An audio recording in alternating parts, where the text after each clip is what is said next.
Welcome to another episode of the Market Makers of Real Estate in Iowa podcast. Today, we're going to talk about strategy from a lender's perspective of how realtors should be working together, what he sees as downfalls of realtors not working together, and how it impacts the lending, how it impacts his clients, and quite frankly, how to start as a lender after the interest rate drop or interest rate raise, right? So Brett Toncar is our guest today, and he went out on his own and started a lending business, started as a lender after the real estate interest rates started going up. And he's one of the very few ones that I have heard of that has started doing this, that has done really well as a newer lender. Many lenders right now are struggling. They have, a lot of them got out of the business. A lot of them have transitioned into real estate as realtors, which I think that's a fantastic, a really solid idea for a lender to do if you are kind of over that grind. But Brett's going to share with us what he's doing to bring agents together, work together, what he's doing for his agents as a lender, what realtors should expect out of lenders, ones that maybe you refer, maybe you don't refer, just how they can work together. So in this episode, we have Brett Toncar on. Okay, welcome back, Brett. I appreciate you joining me on this the podcast. Give us a little background of where you were at before real estate, and then kind of where you've come and where you're at in real estate in just a couple minutes, and then we'll dig into more in-depth questions about just realtors and lenders working together and what makes our businesses thrive. Yeah, so I worked as in beer and marketing sales. So that was kind of my background pre-real estate. And then I started at Wells Fargo in 2015 as a loan officer. Kind of share that with everybody. I feel like everyone has a small connection to Wells Fargo. Yeah. So I started there. I was a loan officer for about 4 years. I transitioned to a subject matter expert for about a year. That's where I was helping new hire loan officers, struggling loan officers, and then kind of like a liaison for other managers of loan officers. So from there, I transitioned to a manager, and I managed 14 loan officers for a couple of years. And then I made the transition over to Wintrust in 2022. Cool. So you helped lenders, mortgage officers, like train. So that was a job that you had at Wells Fargo from the very beginning. And then I didn't know that you managed like a group of loan officers. Yeah. My team ranged from, I think the lowest we ever got was 12, and then the highest I had was 16. All across the country? Nope, they were all in Des Moines. We originated across the country, but we were all in Des Moines. Cool. What did you learn from that? That's put you in where you're at now. Like managing other lenders. I feel like a lot of lenders have not managed. It's not a common skill that most lenders, are in the business with. So what's that? Tell me about that. Kind of what I learned from it is, or what skill set did you develop from it, or what advantage is that giving you with where you're at? Yeah. So it was nice because otherwise, if you're a loan officer, you're just, whatever your job you're doing, you're lone focused wolf. on your business and how you're doing it. And managing other people, you get to pick up on things that they do really well or things that they don't do good.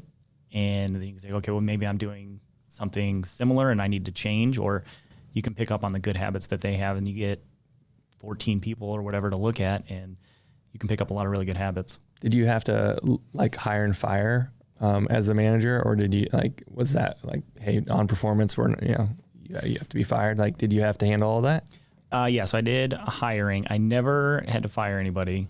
One person did get fired, but I was on parental leave, so I didn't have to do that. So no one on your team got fired? No. Whoa. Nope. So I thought that's, I don't know, seems rare. Yeah. I mean, there's a lot of red tape and corporate America. It's hard to fire. Right. Yeah. And layoffs are easy, hard to fire. Right. Exactly. Yeah. Cool. Do you still stay connected with a lot of folks from Wells Fargo, or is it kind of not part of your life anymore? Yeah. I think for the most part, I mean, there's probably 10 or so that I keep in regular contact with, and I mean, you're in just close proximity. You're in the trenches with these people for years, right. And you become friends. Right. Yeah. For sure. Yeah. When I first started, we were right next to Confluence. So on Tuesday nights, we'd get off at 9:00 and basically our whole team would go to Confluence. That was like literally where I used to live. Yeah. I used to live up over that hill on just south of there. That's so funny. Cool. Okay. So now where you're at in lending. So you left Wells Fargo. So Wells Fargo, help me understand the leads that came in there versus the leads you have now. How'd that pipeline, how's it different? Yeah. So it's much different. It Wells in that consumer direct environment, because they do all the marketing, they do all the lead generation. And so they is in Wells Fargo. So the company brings in everything. There's 15 people throughout the process. So you have somebody that's calling the leads and bringing them over to you, and then it's your job to go over the loan options and sell them on the products. Cool. So it's just obviously much different now than where you have to generate your own leads. Yeah. So how do you do it now? How's your business ran? Yeah. So I really just kind of focus on my referral partners. I feel like those are my clients, and then if they share somebody with me, then we have a mutual client. And so I guess my focus is working with referral sources. When you say referral as a lender, I just don't know the lender world very well, so apologize for all the dumb questions. Like referral partners, I would imagine agents. Mm-hmm. Is there any other types of referral partners without getting too specific? Like how do you run your business, or how's that work for you? Yeah, so realtors is obviously a big one.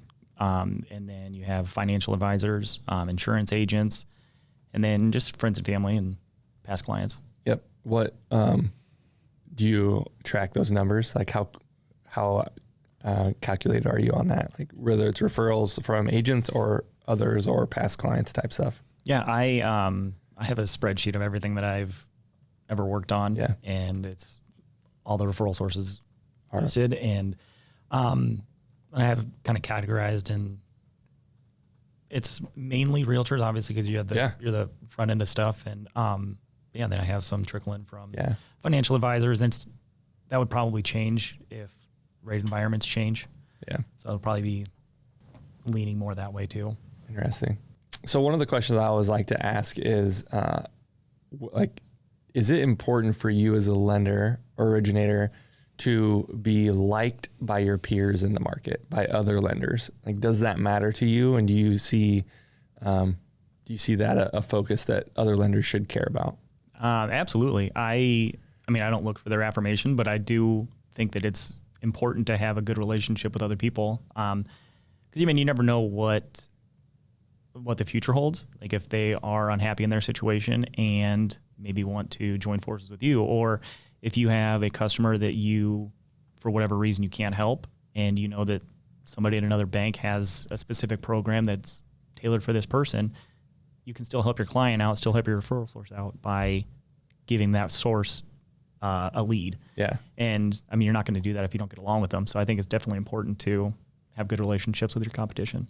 Yeah. How have you garnered those relationships, or how do you develop them?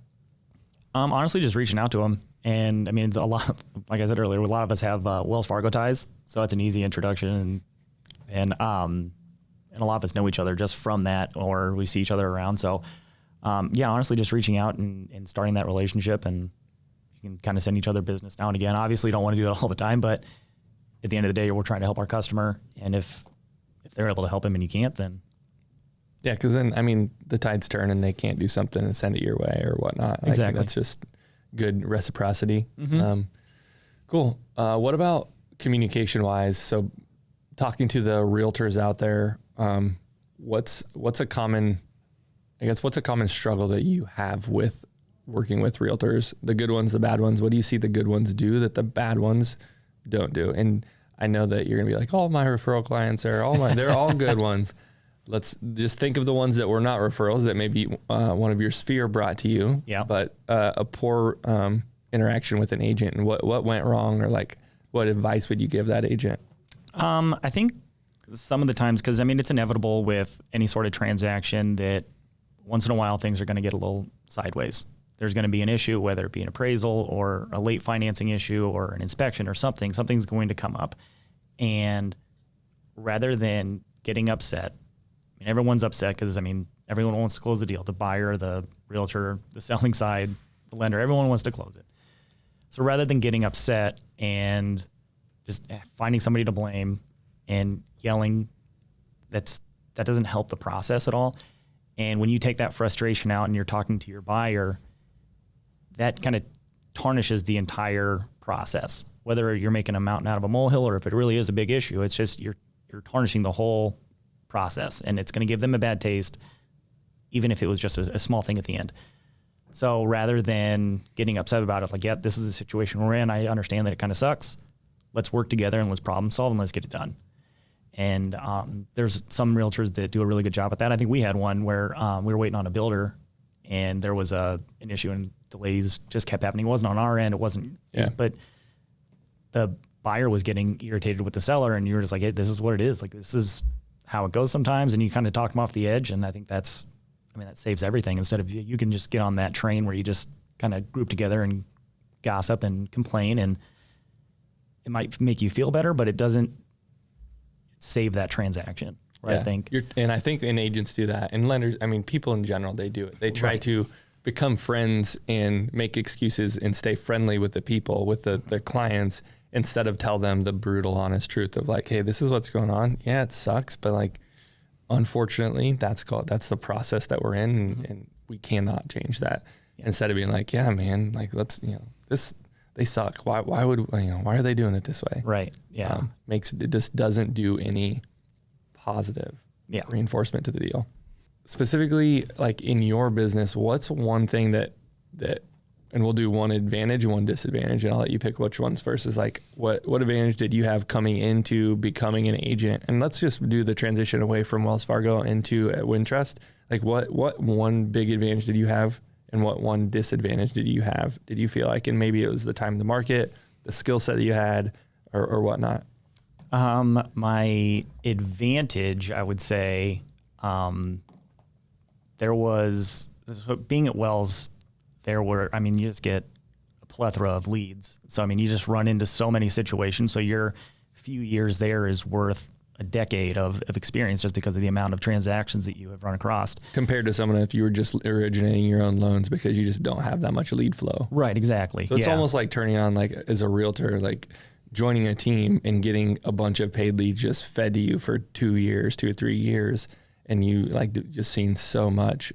Kind of similar. Exactly. Yeah. And so I come with a lot of experience. And so that was one of my advantages, is there's nothing that I really haven't seen just because of that experience.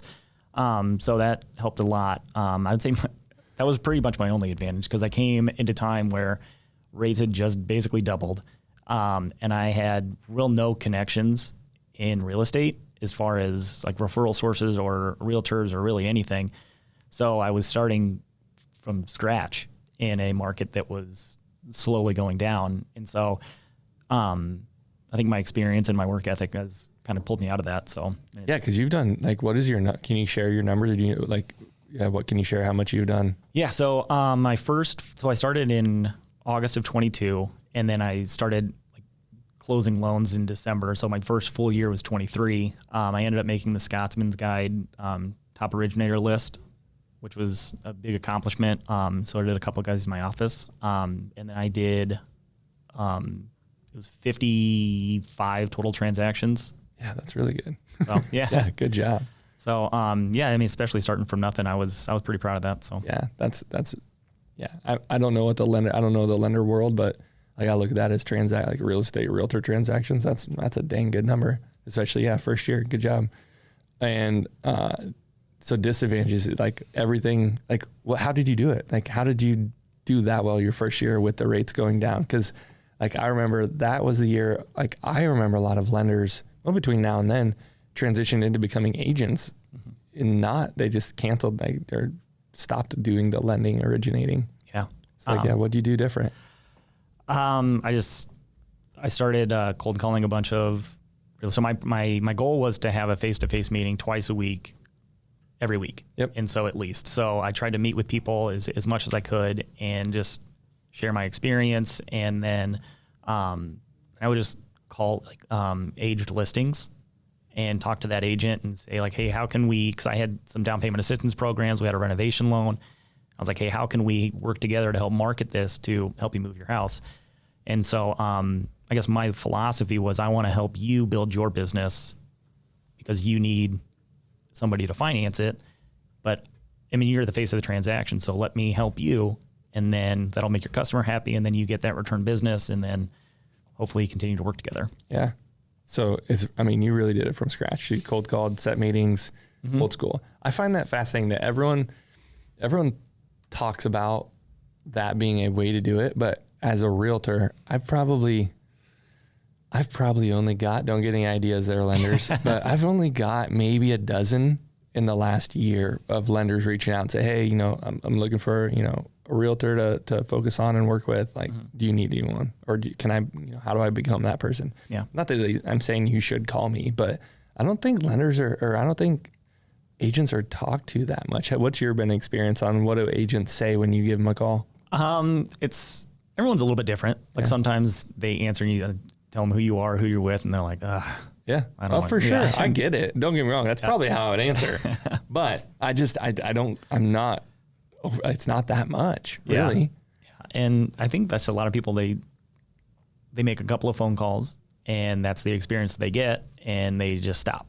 Where, sales is just power in numbers. So it might take you 15 phone calls to get somebody that's willing to have a conversation with you. And again, my goal was to call in and provide a service and say, how can I help you in that instance move your house, or let's work together to get that renovation loan set up where you can market that you're going to put in $30,000 worth of work and you can just roll it into your loan and update that house. Yeah. And make that $200,000 house look like a $300,000 house. And that's just providing a service for them. So you're providing a value on the front end, really. But even because you're calling sellers, listings. Mm-hmm. So it has nothing to do with the lending, really. No. Yeah. Interesting. How did you think, what spawned you to do that? Or was it good leadership or mentorship or what? Well, I tried to be different. And how I looked at it is if somebody's calling a realtor and they're like, oh, hey, well, I can do IFA, I can do these down payment programs. Most people can do that. Right. And so it's what am I doing different, or why would they work with me? And so that's what I was trying to help them and then help that reciprocity come back. And that's just, that was always my philosophy, is just help people and hopefully in turn they help me. Yeah. Well, clearly it's worked out. So good work out of you. What do you see? Okay, we'll take a step back. Based on your business and where it's going, what's your next plan, or what's your next growth? Or are you hey, I really like this number of transactions I'm right here, growing isn't really my cup of tea? Or what have you tried and you've tried to do that and failed and figured out, and hey, I don't want to do that, or I want to do that? What's that look like for your future? Yeah. So my goal at the end of the year is to be in a position where I can get an assistant, and my assistant is going to be a Spanish-speaking loan officer. And so, because I feel like that's a community that doesn't have a lot of options. I get a lot of calls with, hey, do you have anybody that speaks Spanish? Mm-hmm.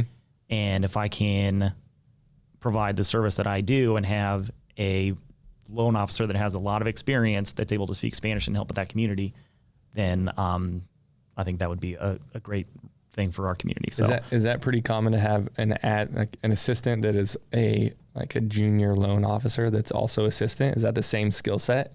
Mm-hmm. Yeah, essentially, yeah. Because they aren't going to be originating necessarily. Right, exactly. So my goal is, because most most assistants don't originate, but you can have a junior loan officer that does originate under you, or you just kind of pass some stuff off to them. Where I want somebody that's going to essentially help me with my loans, make sure everything's going smoothly, and be able to either originate from that pool, or they can bring in their own business and on top of that. And then we can market together that we can help the any Spanish speaking customers. Yeah, that's awesome. Yeah. So I think Junior Ibarra is in our office at Keller Williams, and one of the stats that he shares all the time is, what is it? 60s in 30 and by 2023, it's a large number of Hispanics that are going to be in Des Moines, right? Or are moving or growing. Yeah. It's just massive. So that's a good long-term. It's not even long-term. That's short-term, end of this year. Yeah. So that's kind of how I want to continue to ramp up my business. Cause if I can continue to grow my business and then help this person grow their business, and then we can kind of just catapult together. Yeah. What advice do you have for realtors out there that are struggling, or what have you seen realtors doing that is doing well, or like, yeah, how can you help? I think education is the biggest piece right now. Just kind of resetting those expectations, because the market was just crazy just a few years ago, and people are in that time frame now where they're maybe going to transition to a different home, or they're wanting to buy, or they're waiting for the market to come down or the rates to come down. And I think staying in front of your clients and then continuing to prospect and educating them on equity and how that works. Like, if you buy now, how much equity would you have in 3 years? Or what's it look like if you wanted to wait the market out? Who says it's going to come down next year? Who says it's going to come down in 2 years? Like, it's just, and explaining that process to them, and continuing to just work hard, prospect, and do all that stuff. Is that the most common questions you get from clients or like trying to figure out, is the market going to go down, or is it like, what should I do? Is that why you say educating in that way? Yeah. And, because I get that a lot. A lot of first time home buyers, like, I don't know if it's a good time to buy. And if it's like, should I wait? I'm debating on waiting on prices to come down or the rates to come down so I can afford more. And it's just, again, resetting those expectations, and you're not going to get maybe that house that you were going to get in 2021. And just, I have this sheet that I use that's like, if you buy a house for $200,000 at today's rates with no money down, and how the equity works over the next 5 years, and with 3% appreciation every year, they're going to have $50,000 in equity. So it's explaining that to them as like, hey, this is something you would have just by making your monthly payments like you would on a rental. And that's why it's a good time to buy. Is that a document you can share with anyone listening? Yeah. Sweet. So if anyone wants that document, and reach out to Brett, and he'll get that to you. With realtors, what do you see as like the biggest struggle that they have in their business? When realtors call you and say, hey, I'm struggling, or you talk to them and you can tell they're struggling, what are the things that they're not doing that they should be doing? I think prospecting is huge, and staying in front of your customers. I've talked to a lot of realtors and asked them about, because you had touched on that 36 touch program, and I've brought that up to a few people, and they just like, what's that? I have no idea. Realtors don't know what this is? Yeah. Oh my gosh. If you don't know what this is, it's called 36 touch. It's in the MREA, the Millionaire Real Estate Agent book. It is like the way to stay in front of your database in a non-cheesy, terrible way, in my opinion. Yeah. And so I think that's the biggest thing is, because your book's going to turn over. I mean, life events happen. Yep. People know people. So they're going to have like, hey, I'm looking to buy a house. I saw you bought one last year. Who'd you use? Or whatever the case is. So, I mean, staying in front of people and keeping your name out there and continuing to prospect. And I'm a big advocate of, if you stay busy, things are going to come to you.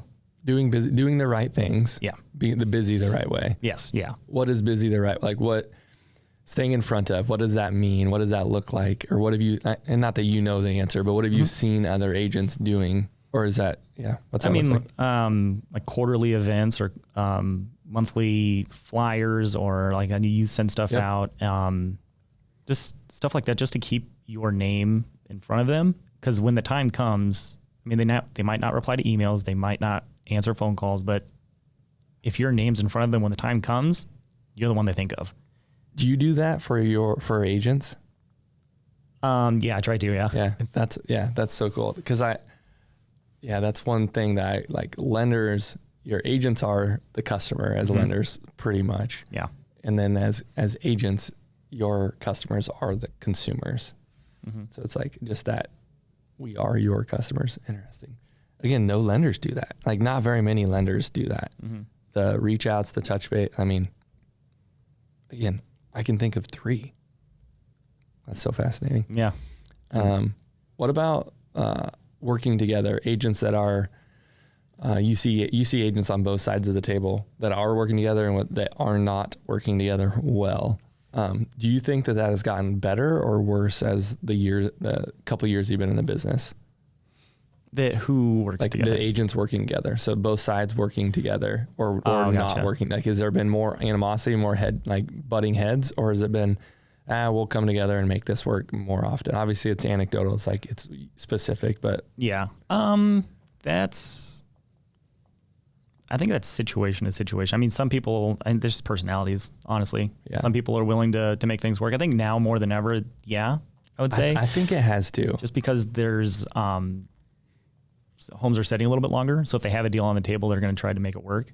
I've noticed that in agents of like, it feels like they're getting better, easier to work with. People are working better because everyone needs other people to sell their houses. Yeah. And with the commission lawsuit, like it's, hey, we have to figure this out. Like there's a way to do this, but we can't all do it siloed. Yeah. Interesting. I've actually had, so I had one guy, he was, we were like a week away from closing, and his departure home, the one he was selling, they found out that they didn't go through the probate process correctly when he bought it. Oh no. So he had to redo the title, redo everything before he could sell the home and then buy the new one. So the agent was able to keep the buyer for his property on the table for like 6 months while they got that figured out. And so they were able to kind of work together, and they ended up buying the property 6 months later, and he was able to get that figured out and wow, and buy a new home. But yeah, it's just stuff like that they were able to keep it together, where I think 2 years ago, that's not happening. You just call it quits and the seller would have went and found someone else. Yeah. Well, it was the seller's problem though, right? Or it was the buyer's side? It was the buyer's side, but it was the people that sold it to him 5 years ago. So they had to go figure all that out. But the one that was buying the home ended up sticking with it. Yeah. So. Yeah. Cause interesting. What's one thing that you can't share on Facebook that you struggle with in your business, but you'd like to like just vent about, or like say, hey, like this is the pet peeve that I have, and maybe it's a skill set that you don't have that you're like, man, I really want that, or if it's hey, this is what's wrong with my business, so I'm trying to fix it. Oh man, I think the one thing, there's a couple, but so one thing is like the emotional roller coaster that this is real estate, is because like you have just super high highs and then very low lows, and it's. Because, I mean, you might have a week where you get 5 people to go buy houses, and then you go 2 weeks with your phone doesn't ring. And so it's trying to weather the storm there and keep it together emotionally when you're like kind of starting to freak out, and things just always work out. But yeah, isn't that funny? They do always just work out, but it's what do you do in the interim, and how do you, because at Wells Fargo, I'd imagine it was just like, it was consistent. You never had to worry about, is that phone going to ring? Oh yeah. It was just like little waves, it was like, oh, I'd have a couple bad days, a couple good days. And then here it's like good week, bad couple weeks, good couple weeks, bad week. And so it's much different when you have to bring in your own business. And so it's, the waves. And I'm sure like you're the same way as Very a realtor much. Is you're like, oh, I don't have any prospects. And then you have 3 people reach out and like, hey, I want to sell my home. And you're like, oh, okay, I feel better. Yeah. Yes, for sure. It's something that I don't get very emotional. So like it doesn't bother me a whole lot, but therefore when I first started, I was telling my wife everything that was going on. Yeah. Like, hey, we got this many closings and none. And she did not like that. She did not like the highs and lows, didn't want to hear about it. Just like, honey, what are we getting paid? No, what are you paying us? And like, that's it. And so I just share with her the funny stories, or like the crazy, the off the wall stuff. And other than that, she's like she knows we're getting paid, but that's about right. it. Yeah. Yeah. That's what I do. I don't bother my wife with the details, just cause it'd be a lot to take on. So. It is, yeah. And it's nothing they have any control over. Right. So it's up to us. So as a realtor, what's important to you from a lender? Oh, good question. So, I mean, the blanket answer, I feel like the smokescreen answer, there's communication. Yep. But which it can be. If it's that, then maybe elaborate on that. But what else is important? So So I ask everyone like that kind of that same question, and it's always communication. Mm-hmm. And it's always like, but what do you actually mean? So thanks for elaborating. My thought is, it's communication, but it's options with the communication. Mm-hmm. So here's what's going on. Like, hey, this is what's going on. If there's a question of us to answer, if this is the option you take, this is what we see is going to happen. If this is the option you take, this is what we see is going to happen from my experience. You let your client know which one that they want, right? That's if a lender does it that way and says, because the updating it once a week or twice a week of, hey, this is where the transaction's at. Just a heads up. Mm-hmm. This is where the transaction's at. Just heads up. Any leads that we send, the way I send is I send 3 lenders, basically a PDF to clients, say, hey, these are 3 lenders I recommend. Let me know who you choose. And so I don't know necessarily who they end up choosing or reaching out to. And then randomly a lender will say, hey, I'm following up with blah, blah, blah, blah. And I'm like, oh, I haven't heard from them for a little bit. So when lenders do that, I really appreciate it because my follow-up is not perfect. I'm getting better, but in the past it's been really bad. And so any of that helps me stay on top of those clients and letting me know, hey, they're back at it. They're talking again. They're doing something. So that's kind of more, your detailed communication, a little bit deeper. Help me run my business. And then the systems, like one of the reasons I choose the lenders that I choose is because once we go under contract and we get through inspection, I don't want to have to think about a transaction. Yeah. And the lenders that I choose hold the hand in a way that I don't really have to pay attention and make sure that I'm pushing the lender to make sure things are getting done. They're really good and get it done. Yeah. So I don't know how to, I think of in your guys' perspective, how do you market that to agents? Because some agents want their hands in on the whole way. Yeah. And I had Jeff Johnston on yesterday, and he goes, I like to know everything that's going on throughout the transaction. And I'm like, I would beat my head against the wall if that was me. I would not be an agent. So everyone's different. So I guess, the lender, you have to know the agent, their perspective, and not just pudge them into a system and say, hey, you're an agent. This is the transaction. You're going to get this type of communication. So when I say that, what do you think? Yeah, no, I think that's, I like that perspective because when you get through the inspection period and it's time to get the financing done, it's having you involved as a realtor is nice, and you can do that and you can be involved and help answer questions along the way, but you don't want to have to resell a deal that you already sold. You want to go out and look for your next prospect. Yeah. And that's the time that you have to do it. And so having somebody that's trusted to get that done is important. As far as selling that to agents, it's hard because everyone's like, oh, I'm such a great communicator. I'm available all the time and yada, yada. And you can say that. It's just, you just have to experience it. And so that's what I tell people. It's like, oh, I can tell you all this, but just, you won't know until you try. Yeah. So, and then you see what it's like. Yep. Yeah. The experience part is very true. And realtors, it's a trust issue. We've been burned so many times. Oh yeah, for sure. Right. And it's also agents and lenders who have good back office support. Right. So, I've gone through ups and downs of having an admin and not admin. And when I don't have an admin, I have to pay a little bit closer attention, but, with an admin, it's way more hands off and they're, handling everything. So they might not necessarily need the lender that's over communicating because that admin's there to kind of sweep up and everything. So yeah, that's a difference. What about loan products? Do you think loan products matter to agents of who they lenders who they choose? I think some that are not as experienced, or they don't maybe do as many transactions. They're very concerned about rates and products and things. And I don't know, there's some people are and some people aren't. Yeah. But I think when they have a unique situation, obviously, then products come into play because it has to fit their situation. But I think just generally speaking, some people are very concerned about what product you're giving them and what rate you're giving them. And I've had realtors shop lenders for them. So, which interesting. Yeah.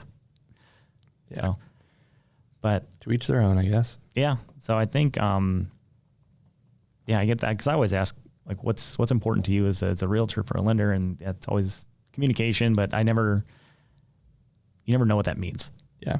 So. Yeah, that's a good follow-up question. It's what does that mean to you? Right.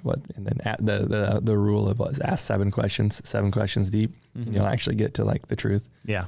Of why does that matter? Well, it's because someone screwed me over and I lost the deal and blah, blah, blah. Yeah. And that's another thing that's really hard for lenders because, having a referral source that depends on what you do as their income, it's hard to get them to trust you to do that. And when you're on my side of things, if somebody sends you a deal and they're putting their reputation, their business, and their livelihood at risk essentially for you. And you got to be able to pull through and do the job. It probably helps too, if you share with the agents as a lender, you share with the agents what other agents you're working with and how many maybe deals that you've done with them. And like there's a trust factor there because they then know, like that agent knows the agent you're working with and be like, okay, like they trust them.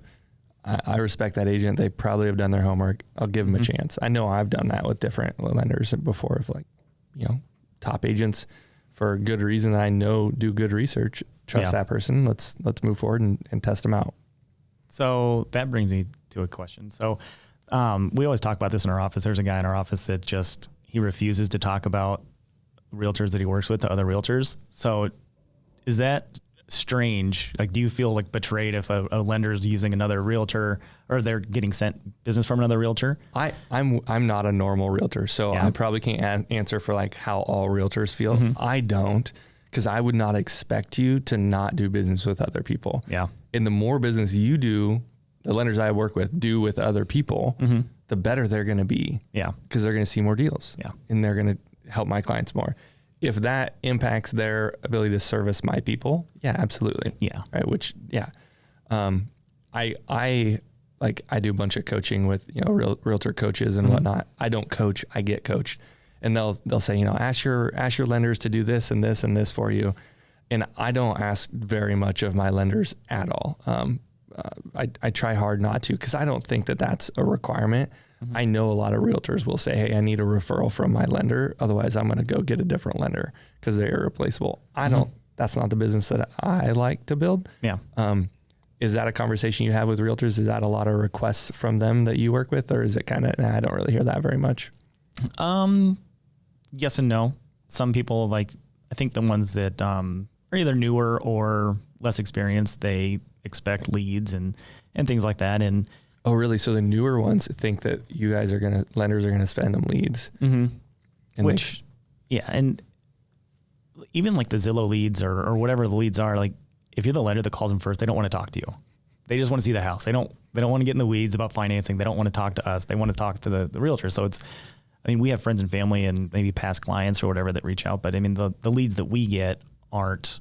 Yeah. It's very rare. Yeah. And so something that I've done before is to kind of give back a little bit. Like I've created, I worked with a realtor and we did door hangers. Yeah. So I went and hung door hangers on apartments and all the things for her, just because hey, I'll help you out. I maybe don't have 24 leads to send you, but I'll try and generate some business with you and just stuff like that. So, there's ways to do it and help generate new business together. Yeah. That's a no-brainer to me.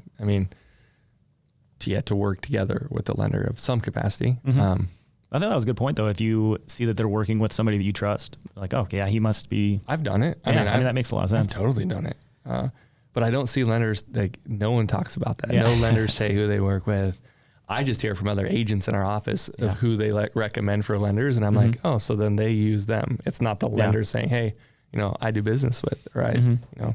And not that, and maybe the realtors don't want other lenders to say, right? Or don't want lenders to share that. That could be the case. I guess you'd want to check with the realtor to make sure that they'd be comfortable with it. But the way I think it would be beneficial for people to know who you work with, because then if you know that realtor and then you can call them like, hey, what's it like working with Brett or what's whoever. And it's almost like a job interview. And you have referral sources. Yeah. References. Yeah. That makes a lot of sense. Again, I'm newer to the industry. I don't really know everything, but it's common business sense to me. Yeah. What's his purpose? Like the other realtor or the lender in your office, what's his purpose for he just doesn't want agents to hate each other? He doesn't want them to get mad that he's working with other lenders or not other realtors. I'm sorry. Yeah. That's a struggle for me. Yeah. I don't know. I never understood it either, but old school. Yeah. It's old school. Consider it's like the cover up your test as you're taking it. Right. I was taking my test and anyone could steal my answers. Yeah. At your own risk. Yeah. I was gonna say they're not always right. The lender mentors that you've, learned from and whatnot, what's one skill that they've kind of told you that you've latched onto? Ooh.